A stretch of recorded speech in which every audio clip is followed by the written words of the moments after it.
We're continuing. How the Yatagarasu made an appearance. We're in the middle of the case. Now, I remember we caught up again with Gumshoe and Kay, and I think we were splitting with Gumshoe at least? Oh, this dude. Yeah, we're with, on Karma right now. Alright then, did you by chance fall into the pool? Nice guess, but no better. You know my son, right, Edgy? What? Oh yeah. I guess I kind of lost sight of him when I shook hands with the ambassador.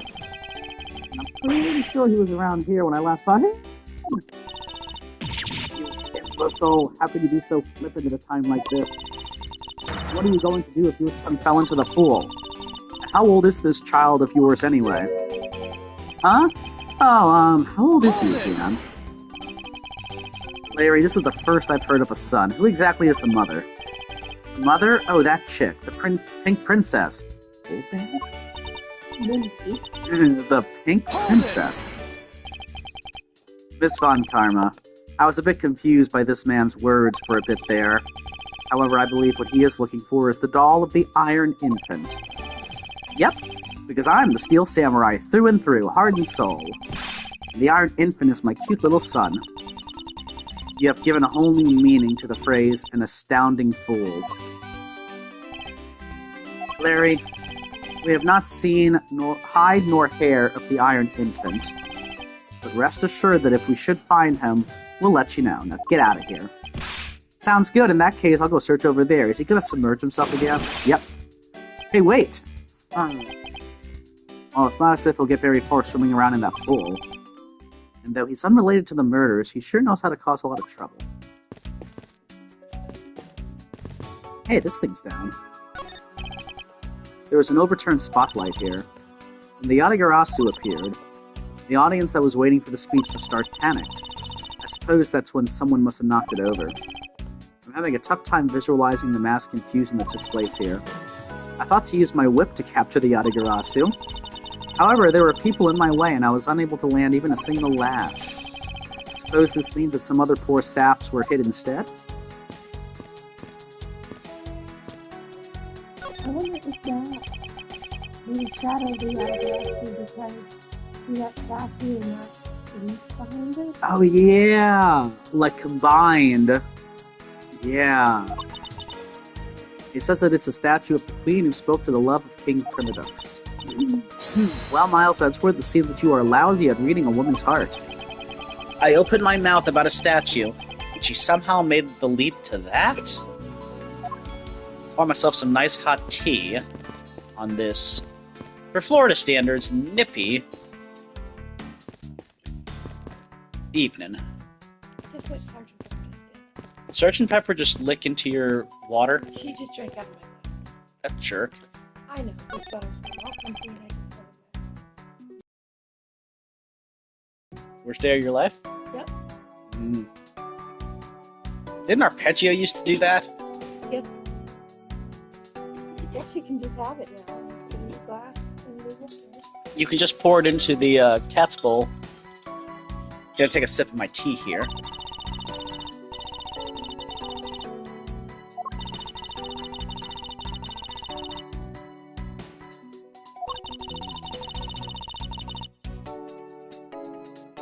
I didn't know she had an eye for this stuff. Can you tell if she's being sarcastic or not? Second thought, there's a rather serious look on her face. I'd better leave it be. They should really rethink the proper balance of these roses. For all the people to comment on the proper balance of things.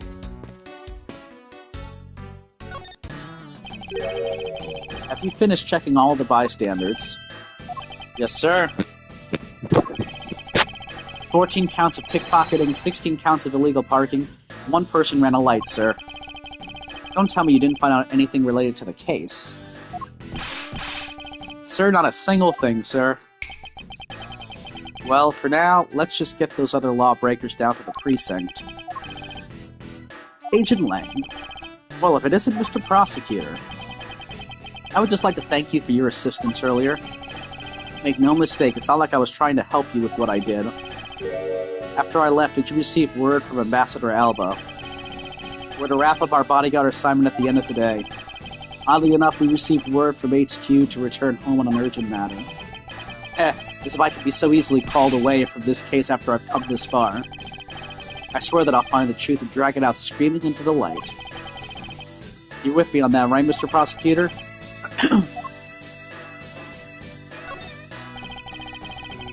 You were working as Ambassador Alba's bodyguard at the time, so naturally you witnessed when the Yatagarasu appeared, correct? Yeah, I saw the thief all right with my own 2 eyes. The Yatagarasu was always there, lurking in the shadows. When the spotlights were turned on for Ambassador Alba's speech, a shadow appeared. That's when cries of, "It's the Yatagarasu!" rang out. The next second, the spotlight went out, and by the time we got the area lit again, the deft thief had vanished. We investigated afterwards, and we found that the reason the lights went out was because someone had unplugged the extension plug for all the outdoor electronics. Whether it was someone doing it on purpose, or simply a guest who had tripped over it, we don't know. But one thing is for certain. The Yatagarasu was here. So you're saying that basically all you saw was the thief's silhouette? Yes. Objection!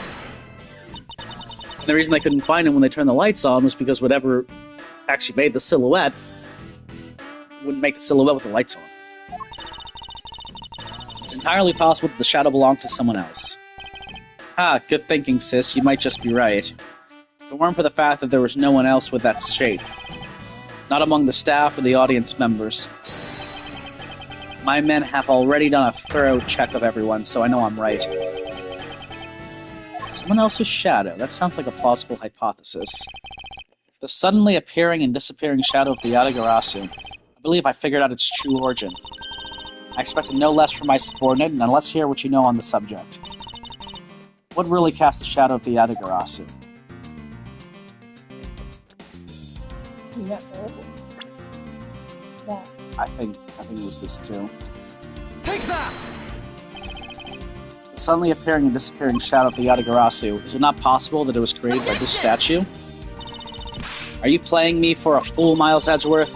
This statue bears absolutely no resemblance to the shadow of the Yatagarasu. You are correct, however, the statue is but one part of the whole picture. What do you mean by only one part? Is it this too? I think so. Take that! Franziska, if you could take a look at this, don't you find it a bit suspicious? Not at all. Huh, as I thought. But you see, I was merely testing you just now. We have no time to waste on your pompous talk, so get on with your explanation. Wow! Wait, that wasn't it? I guess not. Was it the overturned spotlight? Oh. Maybe. I mean, I guess somebody put it on top. Okay. I better say it.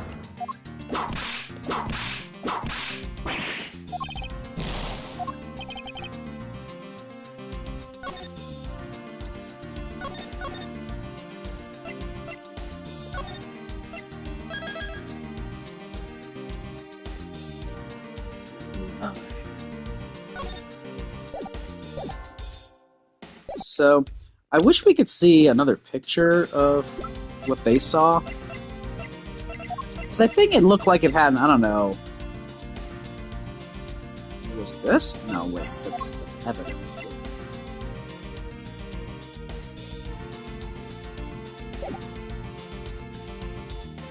So the other statue, but they didn't move it, and it was still that one, right? Well, that's actually a good point. Could it be this as well? Yep.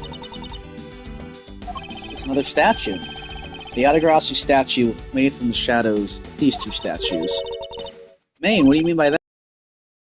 Lights are all over the place. This is because they were moved when the guests were in a panicked state. However, if we were to restore the lights to where they were when the thief appeared, I believe that the two shadows would create the Yatagarasu shadow. Precisely. Now watch as I reveal the true form of the Yatagarasu. First, we set up a spotlight to cast a shadow of King Primadux in the battlefield. The the shadow of the king statue would appear on the backdrop of the stage. Likewise, if we set up the light on the queen who spoke of love to King Primadux, her silhouette would also appear on the backdrop of the stage. Aha, so if we were to combine the two shadows, it looks nothing like the Yatagarasu shadow. Miles Edgeworth, how do you explain this grotesque shape?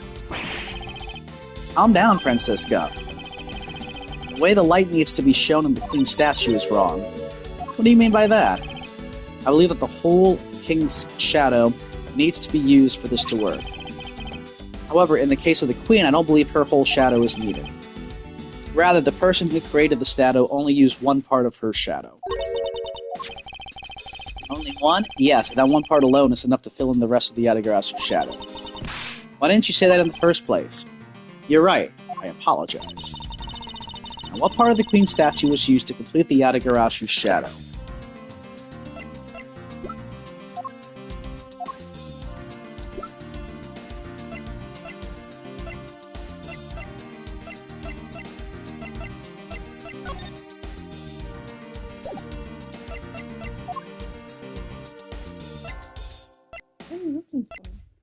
I'm looking to see if there's anything that can show me what the shape looks like so we can more easily identify.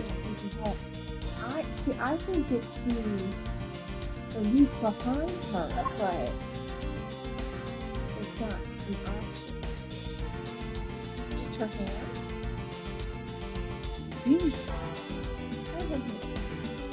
Which one? Her left. This one? Yeah. Take that! That's her left. Think back to what is missing in our shadow. 5 long, thin areas, correct? And what does that remind you of? Ah. That's right, it can only be the shadow of the queen's left hand. Franziska, can we please adjust the spotlight's position so that it only shines on the queen's left hand? Alright, let's give it a try and see what we get. It's... Yeah, that is exactly like the shadow I saw. The culprit must have changed the spotlight's position beforehand, and then pulled the plug after people saw what the culprit wanted them to see. In their panic, the guests must have moved the spotlights around, which we can assume was also a part of the culprit's plan. By the time the lights came back on, the Yatagarasu shadow had vanished, which means that the shadow was a construct from the very beginning. So you see, the Yatagarasu never did visit Alba tonight. The only country the thief visited was Babel, although it can be assumed the Yatagarasu had an accomplice in Alabast. An accomplice? But who? I haven't figured that out yet because I assume it was the person who set up the shadow show. I sense that the biggest clue yet to solving this case is the existence of this accomplice. That was hard because I would have... Like, I don't know, if I didn't have you to talk to on this, I would have been like, I don't know what a Yatagarasu looks like. Detective Bad, have you come to join us in investigating the Yatagarasu? I've left the murder in Agent Lang's charge. My only target from the very beginning is the Yatagarasu, so yes. So what have you found out? I got a piece of evidence. May I see it? Sure, but you might regret it. We're here because we are ready to face whatever may come. So if you please. When people heard the commotion, bystanders started gathering. And one woman claimed, I'm telling you, I'm a genuine international journalist. She gave me an interesting picture. A journalist. Well, actually, she's a freelance cameraman. It's that crazy girl. The one that, The one from the First Ace Attorney? One with the southern accent with Loch Ness Monster? Yeah, Lotta, I think?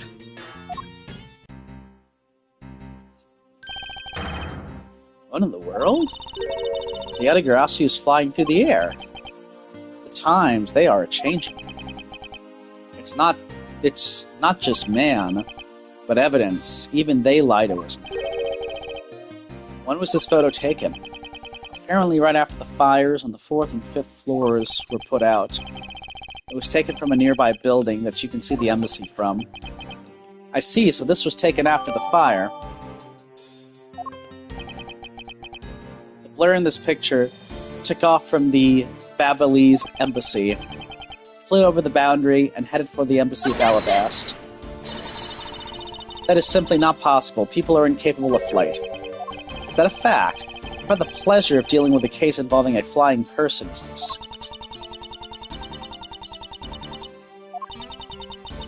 Actually, come to think of it, I've come across a case like that as well, too, actually. We've had a couple cases of Yeah. flying people.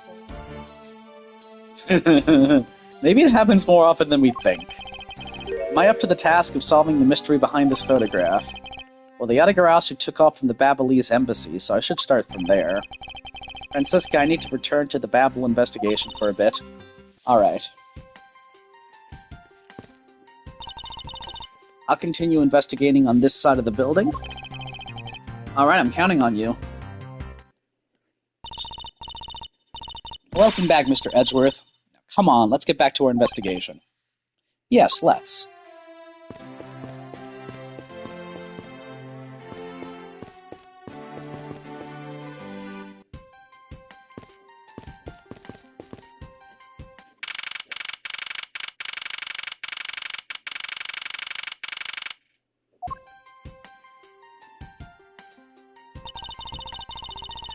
The thing, after all that running around, we're right back where we started. It would appear that way. Hi, Mr. Edgeworth. Have you found Manny's killer yet? I'm terribly sorry, Ambassador Palaeno, but I have yet to find his killer. Then I guess his murder really was the work of the Yatagarasu. Let's get one thing straight, it was the work of the fake Yatagarasu. The real Yatagarasu is a noble vigilante who is only out to steal the truth. Miss Faraday, please don't make such a sad face. If there's anything I can do for you, all you have to do is ask, alright, what, coupons? Mr. Palaeno. Actually, there's one thing you can do. Will you allow us to take another look around? We didn't have enough time to conduct a thorough investigation earlier. Oh, sure, please feel free to investigate to your heart's content. Also, there were a few questions I'd like to ask you personally, Ambassador. If it will bring a smile back to Miss Faraday's face, then I'll gladly answer anything. Thank you, Mr. Palaeno. You're a total gentleman. Ha ha ha. You don't have to waste such nice words on me, little miss. Hey, Sir Palaeno. These two sure got chummy awfully quickly. You know, it's easy to say we're going to investigate, but where should we begin? We should probably start by comparing the state of this room before and after the fire. And then we should look into the matter of the suspicious person you spotted. Yeah, when I came into this room, that person was already gone. But I'm willing to bet that person I was chasing is Mr. Coachen's killer. We don't know that yet, however, it's hard to believe that person is unrelated. Furthermore, because the key the Yatagarasu stole 7 years ago was found here, it signals that perhaps Miss Yu was also somehow involved. I knew it, that woman is almost definitely Mr. Coachen's killer. Yet again, we don't know that, there are too many mysteries to be solved here. Speaking of the Yatagarasu mysteries, I received a most mysterious photo from Detective Bad. Uncle Bad, he's taking part in the investigation. Yes, he has been chasing after the Yatagarasu for all these years. Uncle Bad. Now then, I was told that this photo was taken just after the fire. What? This kind of looks like the person in the long coat I was chasing. Does this mean that I was chasing the fake Yatagarasu after all? I don't know the answer to your question, but I don't think people can fly either. But this could be how the person escaped. Well, we need to investigate a bit more before we can say anything about that. In any case, let's not dawdle anymore and pick up our investigation where we left off. I do remember when we looked at the knives. Still don't know where the blade of the Babalese knife went. Could be that the killer walked away with it. Let's talk to him first. Now then, Ambassador, I'd like to ask about your movements before the fire broke out. Before the fire? Which fire are you talking about? Which one? There was more than one tonight? Huh? Oh, I see. I guess you didn't hear about it. We had 2 fires here at the Babalese embassy tonight. What a bother all of that was. Wait, but the only fire we know about is the one after the Jammin' Ninja show. Ah, well, the first occurred at the start of the Jammin' Ninja show. Luckily, only the 4th and 5th floors of our embassy caught on fire. Not wanting to cause a panic among the theater-goers, we decided to keep it internal. The fire after the Jamming Ninja show was the second one of the night? Exactly. So the fire I witnessed was the second one. Come to think of it, didn't Detective Bad make reference to the first fire?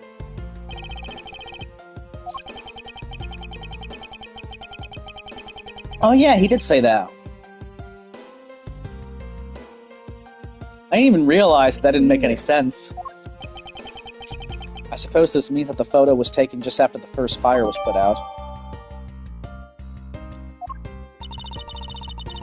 So then, what was the extent of the damage in the second fire? The second fire was contained to this floor, the 3rd floor. I think it was leftover embers from the fire on the floors above it that caused it.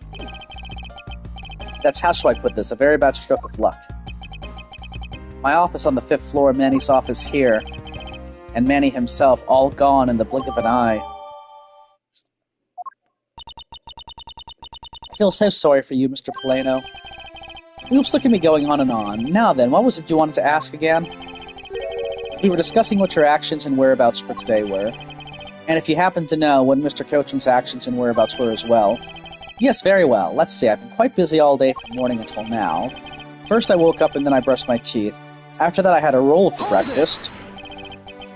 Fascinating! How about if you just skip to the relevant parts for me?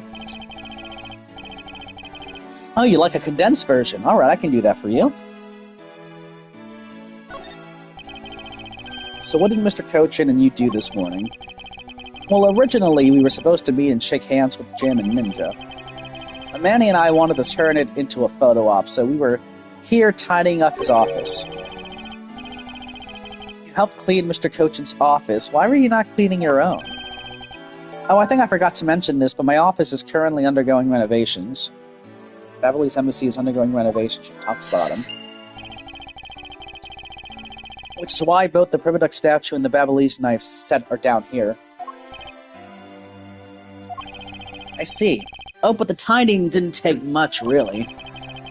We just burned some files we no longer needed and expired coupons in the fireplace. I bet cleaning up the fireplace must have been a real pain, though, huh? Ah, about that. I kind of forgot to clean the ashes out. Ha ha ha. I guess I'm up a creek without Manny here to get angry at me. An ambassador like yourself has been on the receiving end of a secretary's anger. Oh, he was very good at being very mad. Why, even just this morning he got mad at me. I spilled some Babyliss ink onto the back wall when I was burning the files, you see. He got mad at me, saying that I should treat the ink with more respect.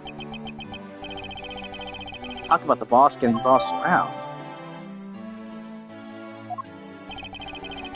That's about it for what we did this morning, just some cleaning. Don't tell me you had no other work to do being an ambassador. Now then, if you could tell me what you and Mr. Coachen did this afternoon. Well, Manny and I went down together to the...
Edgeworth.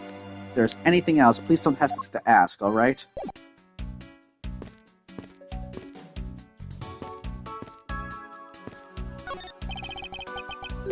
Fireplace, huh? So Babble's offices have them too.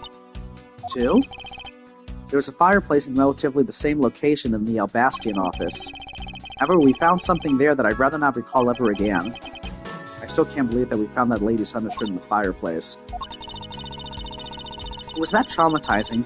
Why don't you try creating new memories with this fireplace? You could climb inside and we could play hide and seek. And come out covered in soot? I think not. Alright, you really have no sense of fun, Mr. Edgeworth.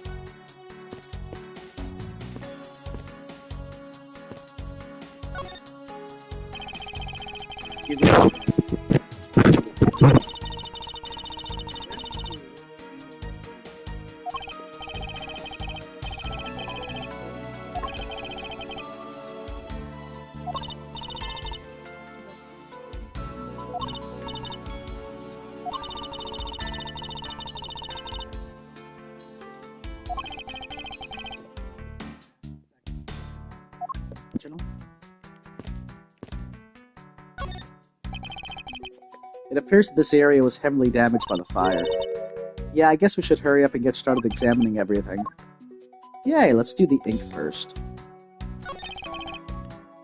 There's a bottle of Ablaze ink on Mr. Coachen's desk. And it looks like there's still a lot of ink left inside. The seal is unbroken, so the fire probably couldn't get into the bottle to burn up the ink. Hey, Mr. Palaeno, it looks like your precious Ablaze ink is alright after all. Look how shocked she is that it is. I don't know why that face... Either that, but that seems to be his regular face. In fact, what's he doing with his hands, anyway? What? That's odd. Bastard, what do you mean by that? Well, it's just that there is something strange about the ink. Would you mind elaborating on that statement for me, please?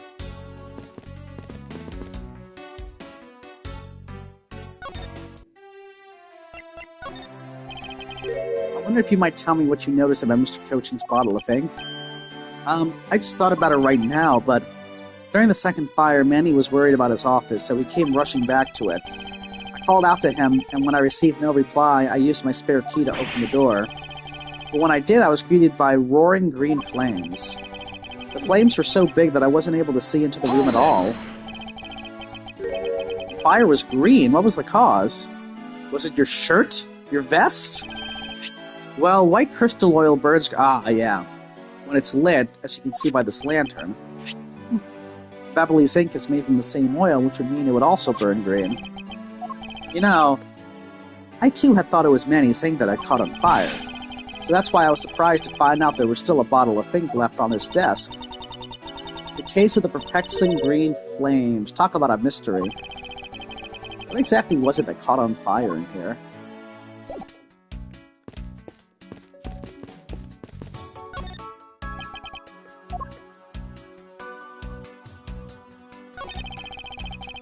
Looks like a bunch of flyers with coupons attached to them.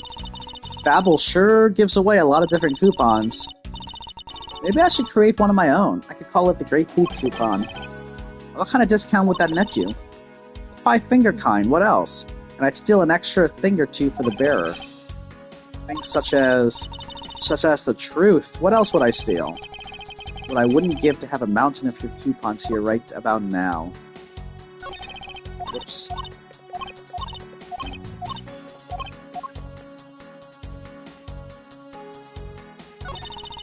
So I guess embassy phones are just like normal phones, huh? Well, what did you imagine them to look like? I thought that Babel's would look like a flower and the receiver would be a butterfly.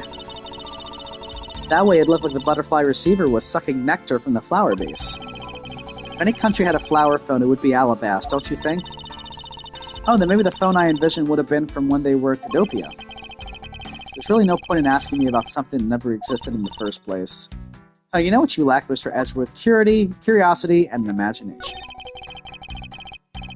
There's only one book left standing here, Treasures of the World. Wait, what? Let me see that. I see. The most important part was blackened by the fire. Why, cruel fate, why? It looks like the map of where the treasures are located has been burnt. Whoops. That looks like a very comfortable chair. Well, it doesn't look all that broken, so why don't you try sitting on it? No, I'd better not. It's very important that we preserve the crime scene at all times. Wait, but you're always touching all sorts of things at crime scenes. That's because I am a prosecutor and it's a part of my job to examine things. My job is to be a great thief, which is exactly why you were not allowed to touch anything.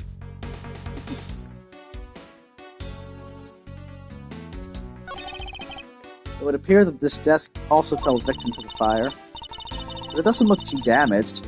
Oh, I think we can riffle through this drawer a bit. I suppose we should take a look. Ah, we have something like this. This is a rather unusual shape for a notepad. I suppose this must be another souvenir from somewhere.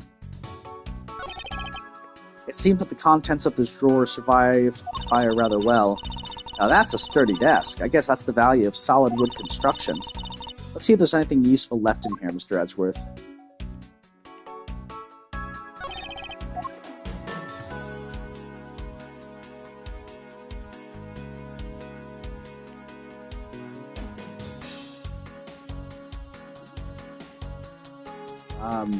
We opened the drawer and there was nothing that counted as evidence? Look at that little piece. It didn't come into our evidence. See? Nothing. I did not see that. Manny Coachen, his name is written here on this nameplate. Why would you put a nameplate with your name on it in your own office? I suppose it's to inform people in case they walked into the wrong room by mistake. Your own name if you forget. Well, either way, it's never a bad thing to send a nameplate on one's desk. Yeah, I mean, this sticks out. Why didn't it count as evidence?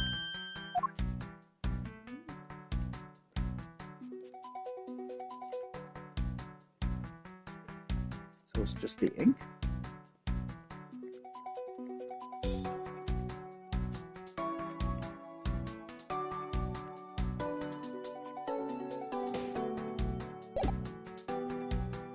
Oh, wait. The deuce.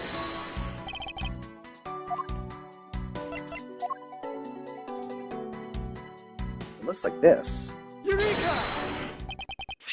The shape of this notepad matches the shape of this note we found. Hey, you're right! What is it? It looks like something straight out of the Monument Valley. Ah, yes, that notepad is a souvenir from somewhere in your country. Studying them, you see. Yes, I do. Oh, would you like to see my souvenir collection? I'd love to show it. Are you sure they haven't been burned to a crisp by the fires? Ambassador Palaeno, I wonder if you might recognize the handwriting on this note. This looks like Manny's handwriting. I see. In that case... Oh, did you figure something out? This note was found in Alabast. Specifically, it was found being firmly grasped by the murdered Damas II. Damas II? Then this note... Yes, it was a request from Mr. Coachen for Damas II to steal the Primadux statue. What? Manny? Tried to steal Alabast's Primadux statue? We would know for sure if we could run a handwriting analysis. Ambassador, do you have any documents that were handwritten by Mr. Coachen? Yes, I can gather a few and give them to you. I'll have to ask Detective Gumshoe later to run the analysis. I can't believe that Manny would even think of doing something like this. Do you have any idea as to why he would have requested the theft of the statue? There is one possibility, but mind you, it's just my personal speculation. Anything you can tell me would be of great help, Ambassador.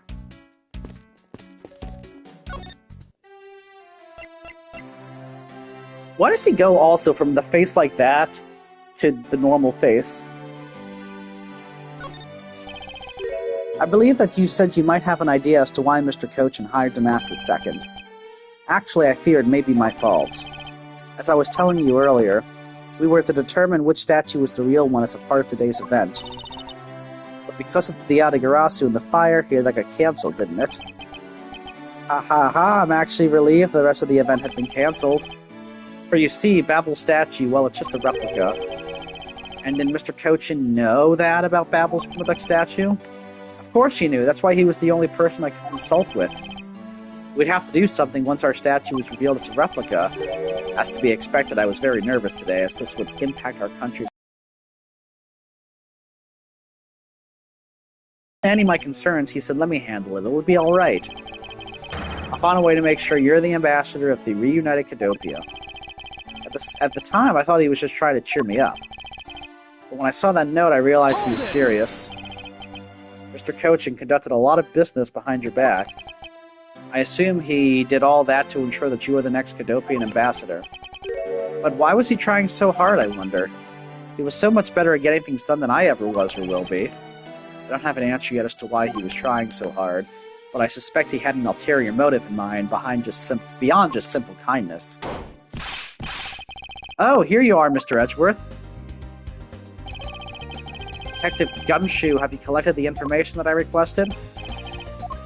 Yep, got it all right here. Here you go, Kay. Feel free to take a look. It's for you, after all. What is all this, Gummy? It's all the information on this room that I got from the Embassy and Interpol people. Now we know exactly how this room was before and after the fire. Good work, Detective. Oh, it was nothing, sir. I'm an expert at getting people. Oh, you remind me so much of my father and Uncle Dad. What do you mean? As prosecutor and detective, your dynamic is just like theirs back in the day. Well, don't you worry, I'm going to find my own wonderful partner someday. When I do, I'm going to become a good Yatagarasu, just like my father, right? Please don't ask me questions to which I have no answers, Kay. However, I can say that it is a truly wonderful thing to find a partner you can trust. Hey, you bet. So when now, Mr. Edgeworth? Well, I'd like to ask you for a favor. Yes? That gadget, Mr. Thief, is it that thing you call your secret weapon? Oh, you mean Little Thief? Hey, you're coming to rely on it, aren't you?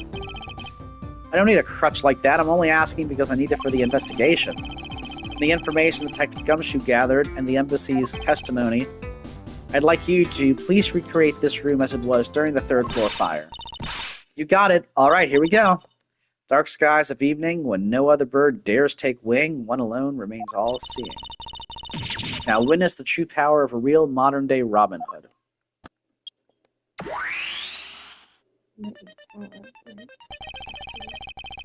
Power-up break, you need a second win? Do you want me to pause? And... Let's go to the green and then yellow. Okay.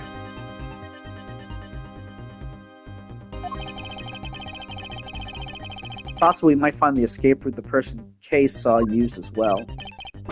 Ooh, what is this? Is this some sort of light show I was not told about? This is the power of the true vigilante. It's recreating the room with the info I inputted. Really, that is certainly one interesting device you have there, Miss Faraday. Ahem, I believe it's about time we return to our investigation. These must have been the large green flames Ambassador Palaeno saw. With flames like these, it's no wonder he couldn't get in. Okay, by the time he came into this room, had the fire already been put out? Yeah, the fire had died out or something by that time. And this fire in here only burned from the time the fire started on the third floor, until the Yatagarasu appeared and caused a stir and babble, I suppose. I guess Mr. Palaeno was just lucky enough to run into this fire as it was burning, huh? Yes, you could put it that way, and since you were the first to discover the body, we could assume that no one else entered the room until that time. No one other than the person you were chasing, of course. I knew it. That person I saw was definitely up to no good. Started making trouble in the neighborhood. Got in one little fight and my mom got scared. What? What do you mean, really? Really? I mean, that person could even be Mr. Coachen's killer. That is very likely to be the case. After all, that person came into this room before you. He must have chosen this room precisely because they knew no one would be in here. Okay, then maybe the green fire was where it was to prevent anyone from coming in. But then what did the person set on fire to make the green flames? Well, whatever it is that person burned, it made a rather sizable fire. And since the fire's green, well, we've seen something that burns green, right? It's a bit tinier than these flames, but you get what I mean. Yes, and I do believe that what you were thinking is exactly why these flames are green. What fire-related piece of evidence burns the same color as the green flame? The ink, right? Mm-hmm. Take that! It's got the crystal light and crystal light. That's the mineral. Wait, what? Wait, what's Oh, we have that lamp.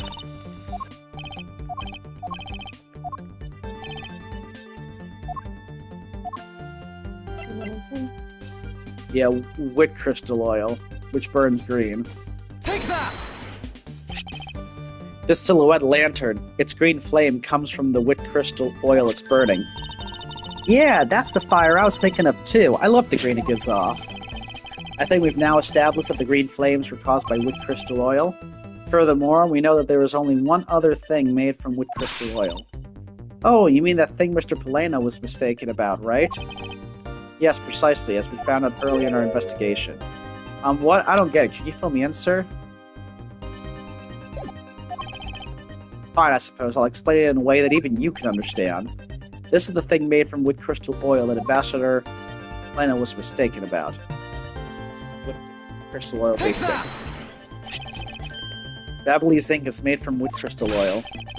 Oh, so it should burn the same color as the flames in the lantern, right?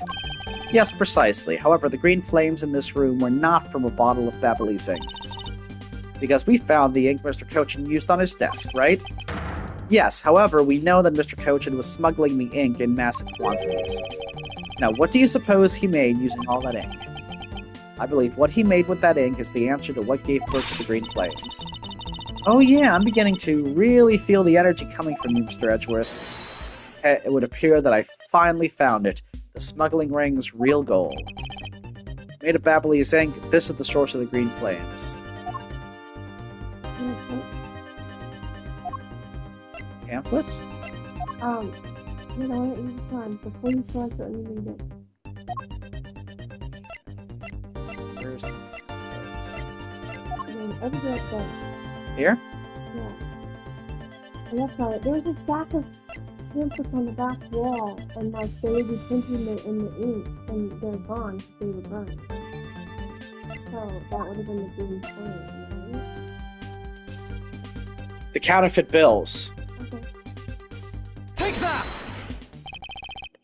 What would consume that great of a volume of ink to make? That would be the counterfeit bills the smuggling ring made and are circulating in Zangfa.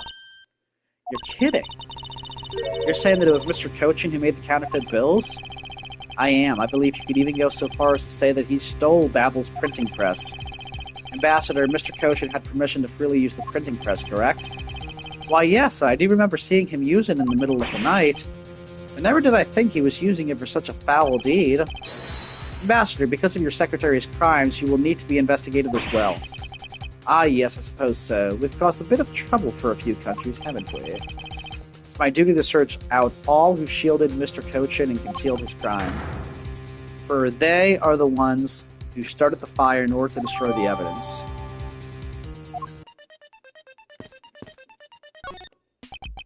This grandfather clock, it was apparently in a different position before the fire. According to staff members, the clock was flush against the wall before the fire, sir. Which means that most likely it was moved by someone during the fire. Speaking of which, it's totally 11 o'clock now, but I don't hear any chiming. Huh? That's odd. It was still chiming right on the dot of every hour this morning. Maybe the fire damaged its internal mechanisms or something. Ambassador Palaeno, maybe take a look inside that clock. Sure, we're right on ahead. Detective Gumshoe, if you could please inspect the inside of this clock. Yes, sir, I'm on it.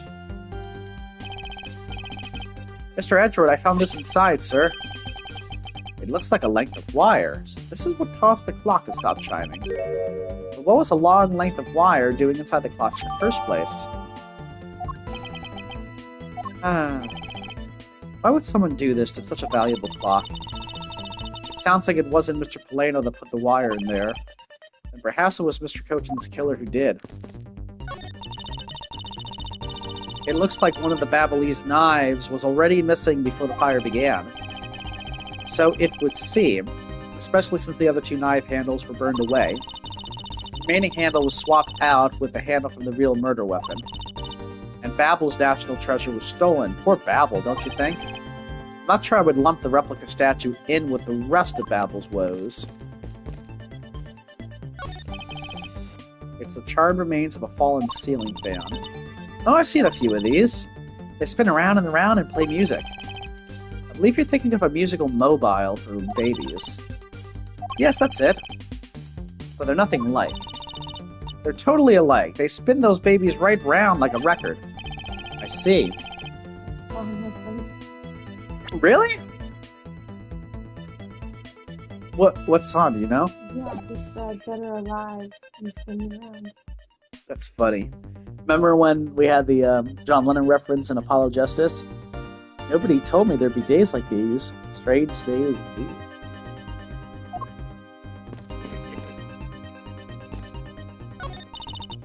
So Babel is really into pushing the tourism industry, huh? Yes, it would appear that way. You know, I'd really like to take a trip. Hey, why don't we take one after this case? Do you already have a destination in mind? Well, ideally, I'd like to go someplace where I can continue my thief training. Well, if you want to learn the fine art of stealth, perhaps you should visit the studio where they make the Gym and Ninja TV show.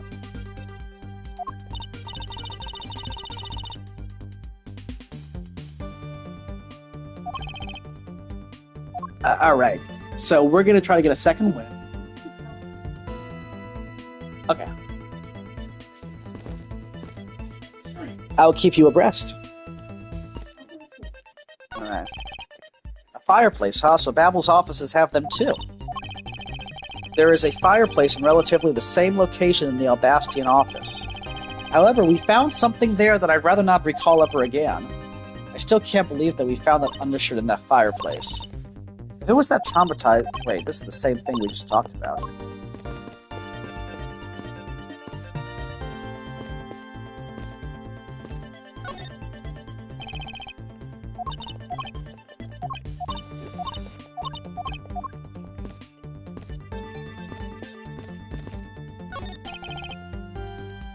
It looks like a very comfortable chair. Well, it doesn't look all that broken, so why don't you try sitting in it?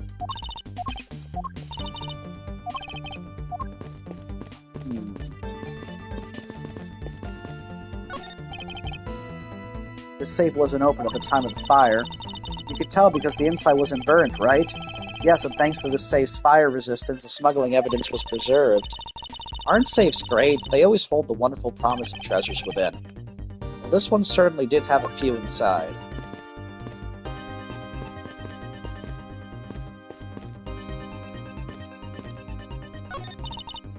So by this time, the Primaduck statues had already been swapped, right? They must have been. One's covered in food. What lousy timing, and just as the two countries were about to... It would have been better if I had stolen it than for it to get caught up in that fire. Okay, I think I understand your sentiment. However, if you were to engage in theft, I can't look the other way, right? If you could please stop stealing my lines.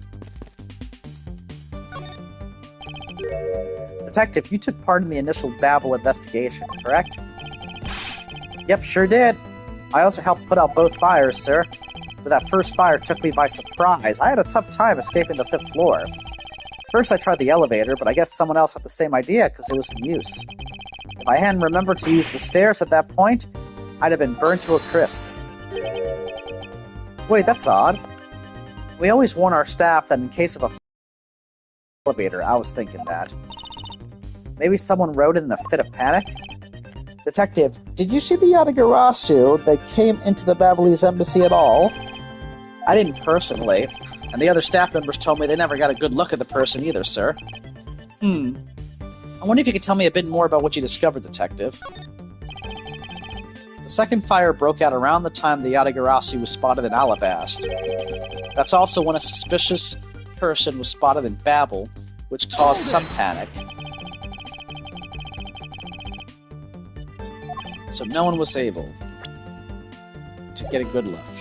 Yeah, all they saw was a mysterious person wearing a long coat. But that's enough to make a positive ID, you know? Still, it was enough to make the people who received the calling card panic even more. A person in a long coat. Sounds like the exact same person I saw. The Yatagarasu that appeared in Alabasta was proven to be just a fabrication, a shadow. In light of that fact, the Yatagarasu that appeared in Babel is also suspect. You can't be serious. Not when we're this close to capturing the fake. I mean, Calisto you. So the Yatagarasu appeared, caused mass confusion, killed Mr. Coachen, then disappeared. By the way, Detective, why did you chase after the Yatagarasu? Why didn't you? Sorry. I did. Well, this embassy is huge, sir. I got separated from the other staff members I was lost for a while there. You didn't even memorize the layout of the building you were to guard, Detective? Eek, I'll be sure to do that from now on, sir. But you know, it was thanks to me being lost that I was able to come to Kay's rescue. Oh, is that a fact? Yeah, it was when I was lost and wandering around in the third-floor hallways, sir. When I heard a scream, I headed towards it right away. Oh, that's probably from when I found Mr. Coachen's body. Yeah, I thought it sounded like her, so I got real worried and ran as fast as I could.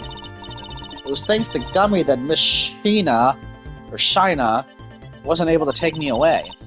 He covered for me until you got here, Mr. Edgeworth. Oh, I see, so he can be useful once in a blue moon. Still, it's too bad that Agent Shi-na got here before I did. I wonder where Agent Shi-na was before you found her here. Well, just before I got to the next room, I saw her coming out of the room next door. Agent Shi-na mentioned something about chasing the Yatagarasu herself earlier. Well, she apparently helped in putting out the first fire. Then during the second fire, I heard she was busy chasing the Yatagarasu. She seems to be a very dedicated agent. You would do well to learn from her. Why are you pointing at me when you say that, sir? I've examined everything in this office, but there's one thing that bothers me. There's one thing that bothers me, too. No, that's not her. Looks totally different. I almost thought maybe they were the same person. But the age isn't the same. Makes me wonder. Perhaps I should ask Ambassador Palaeno about it. Ambassador Palaeno, there is something I'd like to ask you about. Yes, about this office, it appears to me to be very similar to Ambassador Alba's office. For example, the location of the fireplace and the position of the grandfather clock. Ah, that's right. You've also paid a visit to the Alabastian side of the embassy. Our two embassies actually used to be one. Yes, I know. Even the pamphlet mentioned that. Which is why the building is bilaterally symmetrical.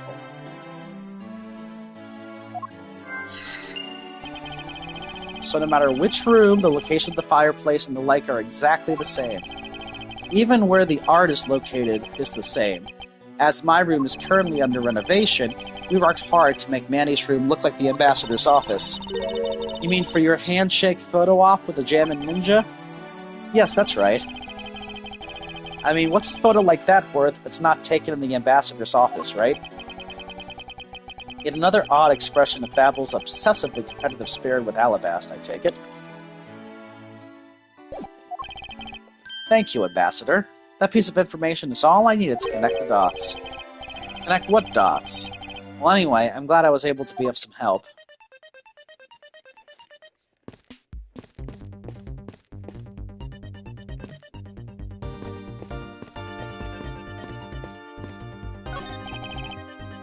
It's the charred remains of the fallen ceiling fan. Oh, I've seen a few of these before. Wait.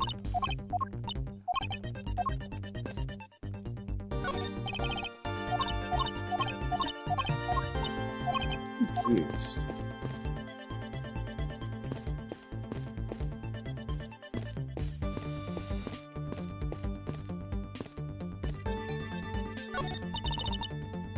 Looks like all the souvenirs suffered some damage from the fire. I don't believe it. Murder on top of arson? What a disgrace to the name of the Yatagarasu. The fake Yatagarasu is guilty of much more than just theft, it seems. I know, because if it were me, my first priority would have been to loot this bookshelf. You would steal ordinary souvenirs that you can buy virtually anywhere? You can't buy them anywhere. Each one is specific to a location and has its own value, and items that have memories attached to them are the most valuable of all. But could you really rob someone of their valuable memories just like that? No, because even if I take the souvenir, I can't take the owner's memories.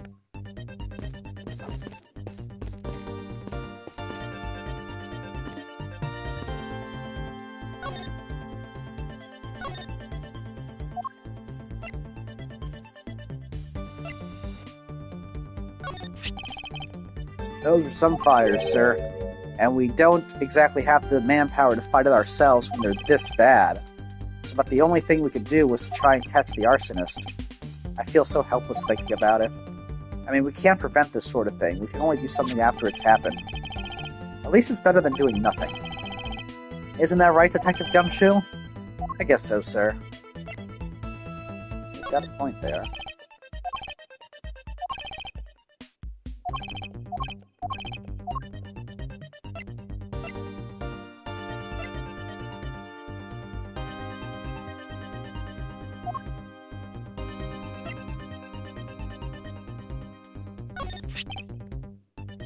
Wow, those look really good, sir. Can I have one? Don't you dare line your stomach with the evidence. Come to think of it, the dog Detective Gumshoe takes care of just up and ate a samurai dog earlier as well. Poor little dog, slowly coming to resemble his handler.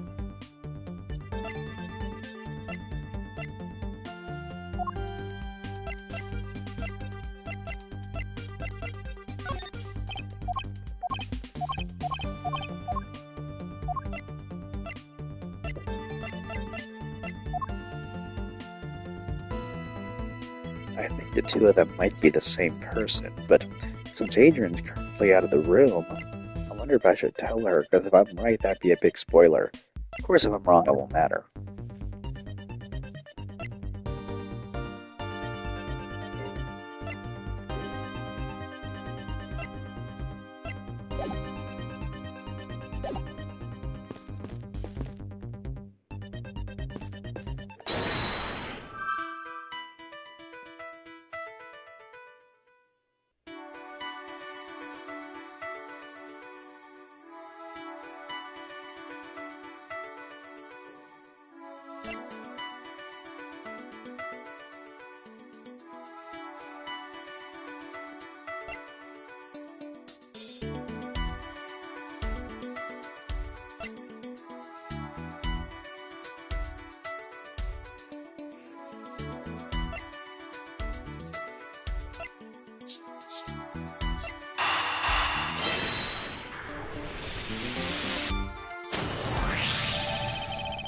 The Alabastian and Balbalese sides of the building are symmetrical to each other, as we know that to be a fact that this room's fireplace may also hide a secret passageway.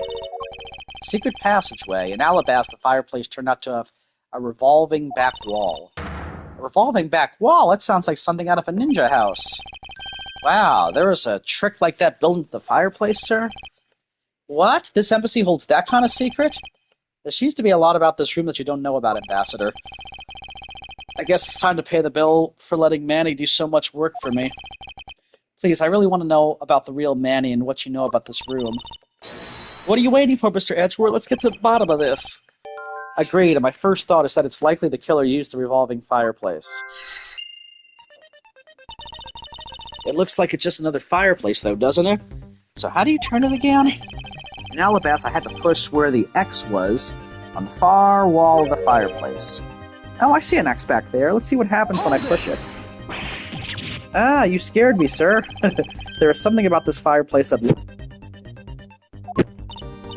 Huh? So we found an X and we thought that you were right? We did, but that's not what I was referring to. Something is missing from this scene. I think it's something that... If we push this X mark, the fireplace... Revolving fireplace wall. That's neat. Hold it! Wait, Detective, there's something we need to examine about this first. Besides which, there is also something I'd like to test. Like what, sir? I'll tell you later, Detective. For now, let's continue with the investigation. All I see inside this fireplace is starter wood. That's odd. It doesn't match up with what Mr. Palaeno said earlier. What is the meaning of this contradiction? He said he was burning old things, wasn't he? Yeah.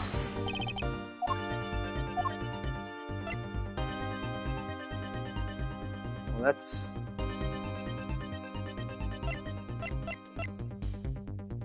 While burning fires. Master Palaeno, you said that you burned some old fires in the fireplace today, correct? Yes, I burned quite a few files this morning, actually. And after you did, you forgot to clean out the ashes from the fireplace, correct? That's right, but why are you asking, and why are you making such a scary face? I'm sorry, I admit I am a bit intimidating when I'm serious. In any case, take a good look at this fireplace and tell me what you find odd about it. Let's see. Huh? Where'd all the ashes go? What is the meaning of this, Mr. Edgeworth? You don't really think that Ambassador Palaeno is lying, do you? No, there's no reason for him to lie, and I don't believe his testimony is wrong either. It is the fireplace that is causing the contradiction. Okay, I wonder if you might update the fireplace data for me. You got it. I'll add in the ashes from the Byrne files, and... Sounds like we've pretty much figured everything out now, huh? It was nothing. All I did was follow where our leads led us. Oh, I sense it coming on. You're about to dazzle us, right? Oh, you mean that? Well, that's what Mr. Edgeworth is known for, you know? There is really no need for you two to dance around the name of what I'm about to do.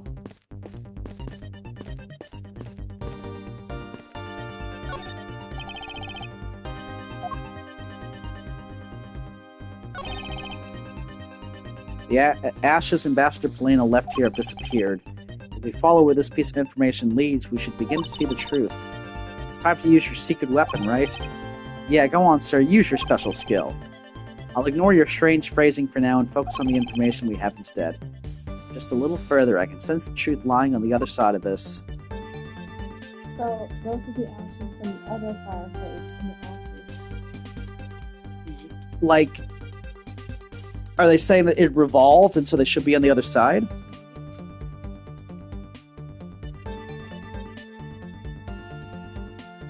Like, I don't see what they're saying we're gonna do. Our secret weapon? Use your special skill?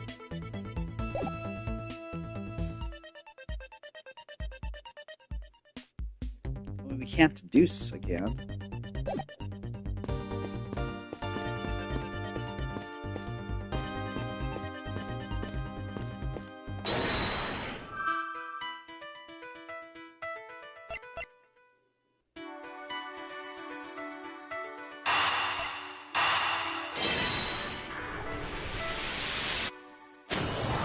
There we go. The reason as to why the ashes are missing is simple. It's not because someone cleaned them up, right? No, because even if someone did sweep them up, the fireplace is too clean for that. Ambassador Palaeno said that he spilled some Babyliss ink while he was burning the files. And yet there is not a trace of the spilled ink on the back wall anywhere. Well then, I don't know what happened. Well, I'll tell you what happened. The two sides were switched. By using the revolving fireplace wall, the ashes were moved into the neighboring room, which means that this is a clear indication that the fireplace was used. Then you mean the person I was chasing disappeared from this room through there? Yes, I believe the person you were in pursuit of is Mr. Coachen's killer, and after committing the murder, escaped through the fireplace. Wow, Mr. Edgeworth, you figured out the killer's escape route. I have, but this is only the beginning. Now we have to chase the killer down. And now...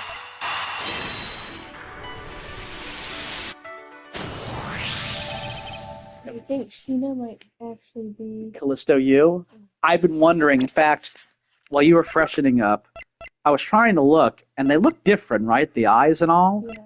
But the hair looks really fake, in a way, thinking that maybe they're the same person. Do you think it's her sister that got killed? Oh, that would be crazy. And also, they have the age as a question mark, which, you know, if it said 29 or something, or whatever her sister is, then we could compare it. So, I think she's somehow related. You have a newspaper article with her sister in it, or probably not in this case, right? No, not in this Yeah, in that case. Well, the person that was in the next room was... Oh, is that person, sir? Yes, Detective. Agent Shih-na.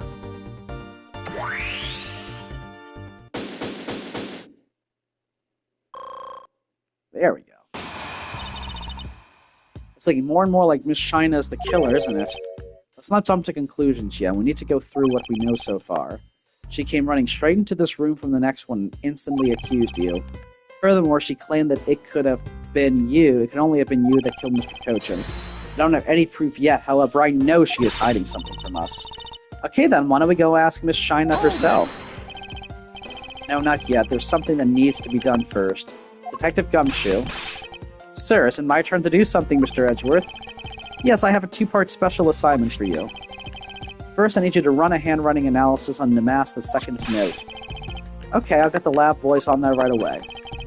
Second, I want you to see if you could fit through the revolving fireplace wall. Right now, sir? No, next decade. Of course now! We need to test our hypothesis first, don't we? We just pick the biggest person to try to go through it. I know, why don't we ask Kay? Yeah. It's funny. Kay and Shina's about the same size, right? Yeah, in fact, Kay might be slightly bigger. I don't even know. Like, No Next Decade. You know what that reminds me of? No Next Decade? It's when, in Home Alone, when the tape gets played a second time of the guy going, "Keep the change, you filthy animal," and then Marv comes back all scared, and Pesci's character's like, "Let's wait it out."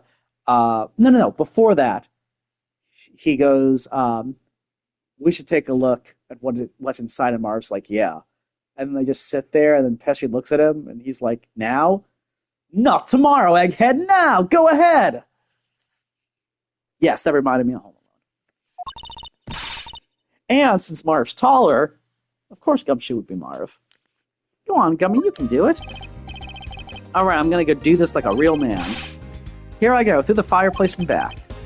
You shouldn't need to psych yourself up that much about a simple task, detective. Wow, the wall inside this fireplace really did turn. That's so neat. Now I want to try to go through there too. There really is a secret passageway through there. I had no idea. It would appear that the ash really was pushed into the other room. Furthermore, the Ablaze ink you spilled, Ambassador, is there on the back wall. Oh, here I go, sir. Detective, I'd like you to go through there under the same conditions as the killer. But there's the ash and stuff. And your point is, now we're short on time, so if you could please hurry on through. Yes, sir. Okay, so now we pretty much have the whole picture, right? No, not yet. There remains a few more mysteries to solve. Such as the Yatagarasu's whereabouts, the other smuggling ring members, the two weapons that made it across the border, the key Miss Yu stole 7 years ago.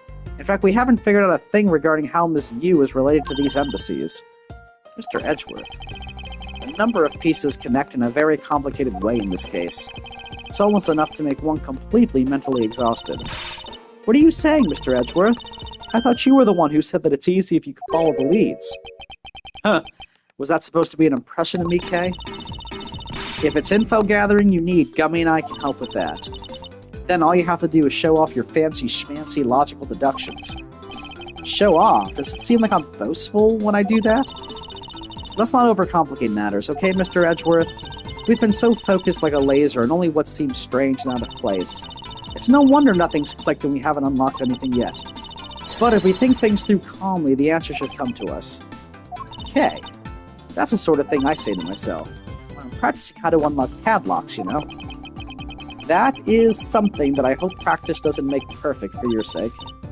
Ha ha ha, yay. Looks like you're back to your straight-laced self again.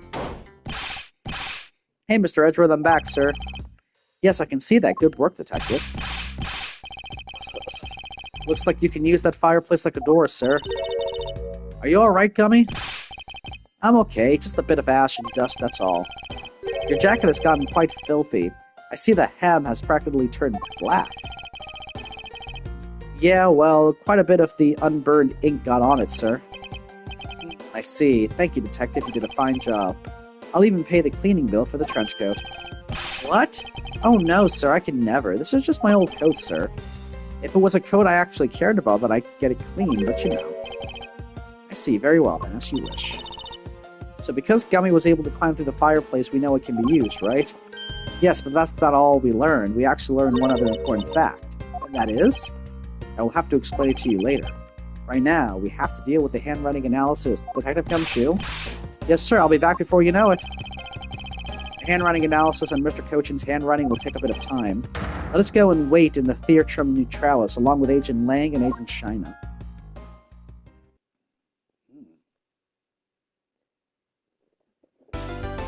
Good stopping point.